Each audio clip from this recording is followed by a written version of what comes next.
Welcome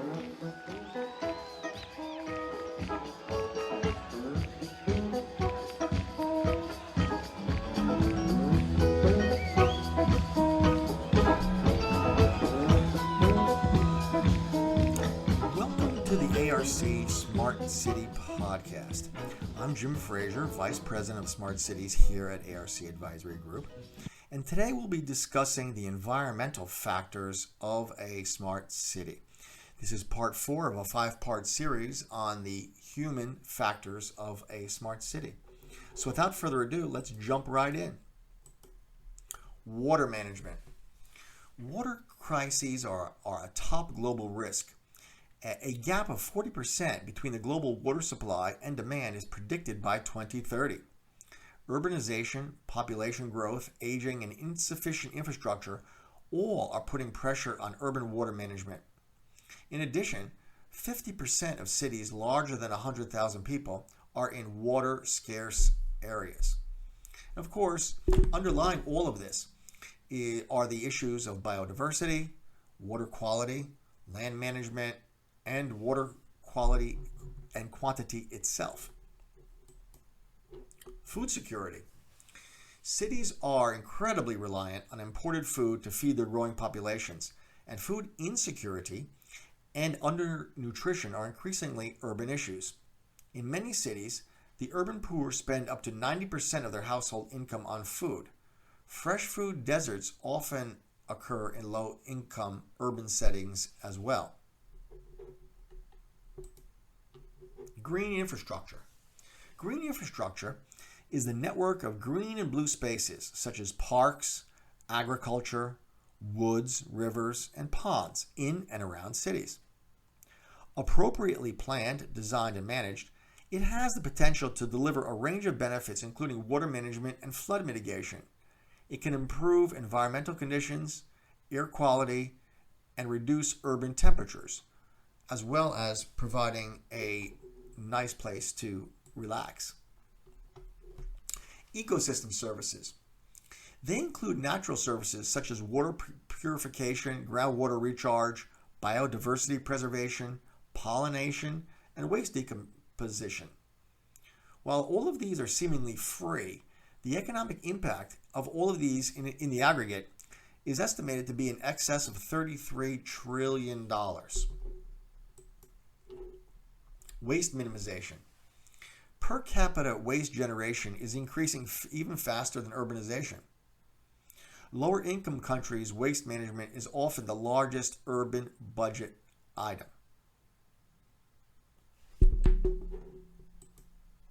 Extreme weather. 60% of urban dwellers live in areas that are at high risk for natural hazards. Thus, it's vital for public officials to consider how to improve the resilience of cities, infrastructure, and adjust public policies accordingly. Air quality. 1 billion people experience urban air pollution each year.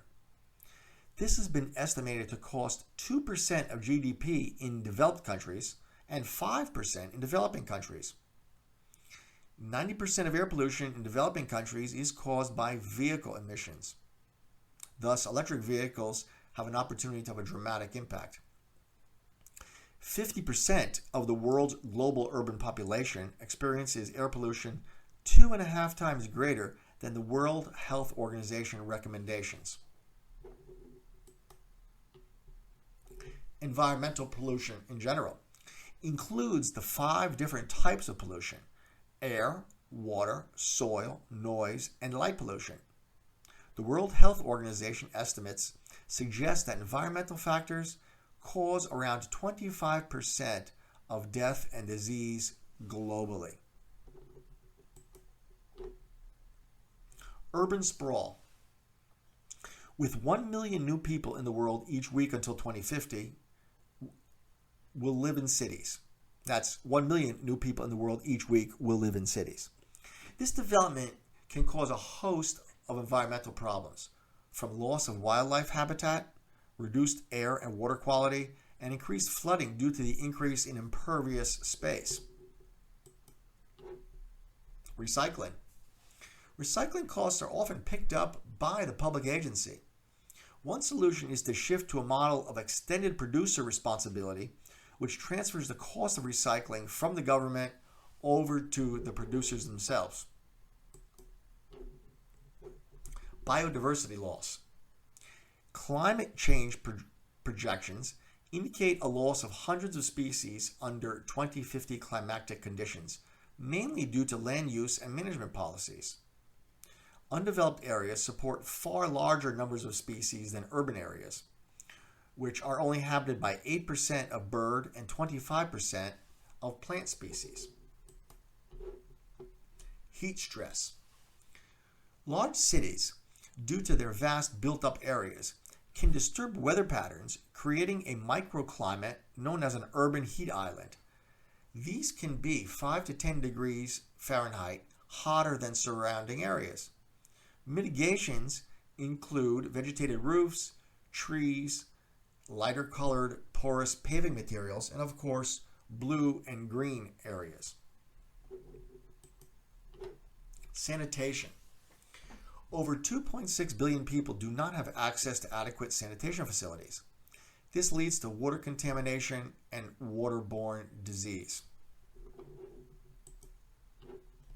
Non-motorized transportation.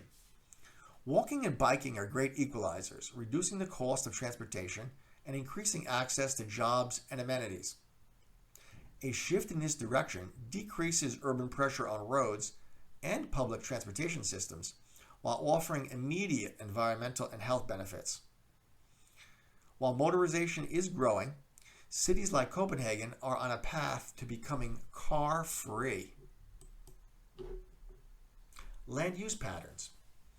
As cities increase in density, they transform natural areas such as farmlands, wetlands, and forests into built-up human settlements with significant impacts for climate change as well as for natural hazards. Good urban planning can mitigate these issues very substantially. Sea level rise. From 1901 to 2010, sea levels rose by 0.19 meters. It is estimated by some researchers that a further increase of 0.75 to 1.6 meters may occur through 2100. And remember, 60% of metropolitan areas with populations over 5 million are in fact within 60 miles of the coast. So this is a serious issue. Retrofitted buildings. In order to achieve carbon emission reduction targets, it's not enough to build new energy efficient buildings. Old buildings need to be retrofitted, as most building stock of today will still be around in 2050. Infrastructure usage and reusage of both existing and unused infrastructure is highly beneficial, both economically and socially. Existing transportation and underground infrastructure are prime examples for adaptive reuse, where cities can create valuable public space without compromising land areas. Think about the repurposing of New York City's West Side Highway into the High Line project as one example. Transport motorization. Urban capacity for motorized transportation is reaching its limit, while the number of motorized vehicles worldwide is increasing. In the UK, congestion is estimated to cost $5 billion a year, while in the US, the cost is estimated to be $121 billion. And lastly, decarbonization, which is the process of decoupling the energy supply and economic growth from greenhouse gas emissions. So very briefly today, we touched on 20 environmental factors that really should be considered when you're evaluating your smart city design process. These include water management, food security, green infrastructure, ecosystem services, and waste minimization. We also discussed extreme weather, air quality, pollution, urban sprawl, and recycling. We also introduced biodiversity loss, heat stress, sanitation, non-motorized transportation, and land use patterns. Sea level rise, retrofitted buildings, infrastructure usage, transport motorization, and decarbonization were also touched upon. On another subject, ARC Advisory Group has a truly special offer for end users of Smart City Technologies. If you join our end user only Smart Cities Digital Transformation Council community for free, you also qualify for a complimentary full event ticket to our Smart City Forum, February 16th to 17th, and that's a $495 value. It also allows you access to ARC's Industry Forum, which occurs the previous week in February. Our Digital Transformation Council meets regularly throughout the year. It's a well-valued discussion group of Smart City best practices hosted by and for Smart City end users. The Smart City Forum, again on February 16th and 17th, features 2 full days of end user-led presentations and discussions on a wide range of Smart City topics, from the future energy grid to drones, IoT and smart lighting, to the impacts of electric, connected, and autonomous vehicles, and quite a bit more.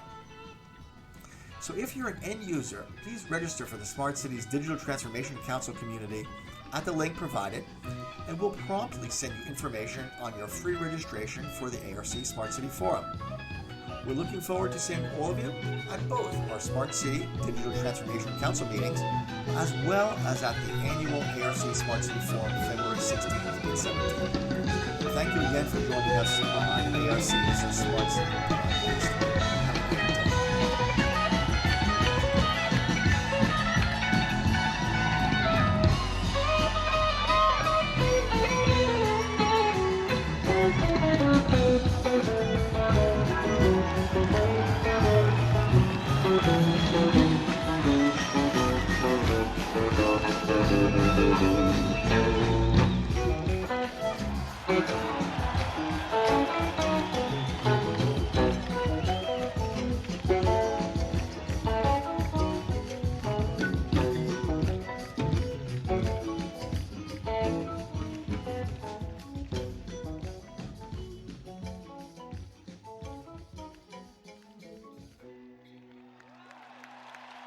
Part 2 of a 5-part series about the human factors of a smart city.